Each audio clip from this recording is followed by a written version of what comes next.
maputi, makinis, at alaga ang katawan.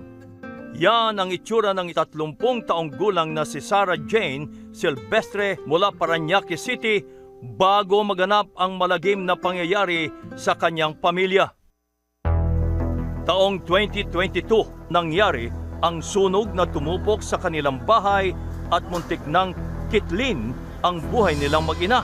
Naku, ang hirap noon na nalapnos ang kanilang mga balat. Sarah Jane, good morning! Kamakailan ay nakapanayam ng inyong lingkod si Sarah Jane sa ating programa sa radyo at dito niya naibahagi ang mga pangyayari sa sunog.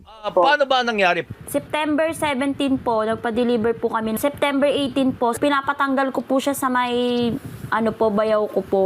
Tapos bigla na lang pong sumingaw.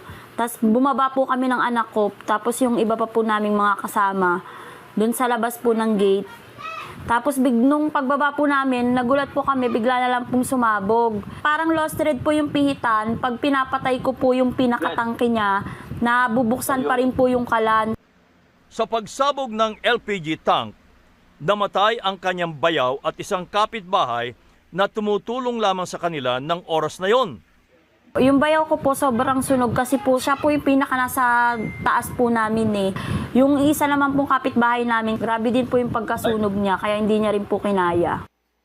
Nakakalabas ba ng kanilang bahay, hindi nakaligtas sa trahedya si Sarah Jane at bunso niyang anak na si Cyrus, 5 taong gulang. Nakita ko po, lumabas po yung usok dun sa bintana tapos nagip po kaming dalawang mag-inak. Maswerteng nakaligtas si Sarah Jane at anak na si Cyrus pero kapalit nito ay ang habang buhay na peklat ng nangyari. Naagapan ng therapy si Cyrus kaya nakalakad pa ito. Pero si Sarah Jane ay hindi na magawang makakilos ng maayos. Nagdikit din ang balat sa likod ng kanya mga kamay, maging ang paglalakad ay hindi na niya kaya pang gawin. Pag umaharap po ako sa salamin, nangihinayang po ako. Kasi ang layo na po kasi ng dati sa ngayon. Parang pag lumabas po kami, titignan po kami ng mga tao. Kasi kakaiba na po kami. Si Cyrus po talaga yung iniisip ko. Kasi pag inisip ko lang po yung sarili ko, paano po yung anak ko? Kaya lumalaban po ako sa hamon ng buhay po kahit ganito po yung nangyari sa amin. Malayo-layo pa ang titiisin na mag-ina para makabalik sa dati nilang buhay. At malaki-laking gastos ang kanilang kakailanganin. Kaya para makabawas sa kanilang gastusin, binigyan ng inyong lingkod si Sarah Jane ng pinansyal na tulong.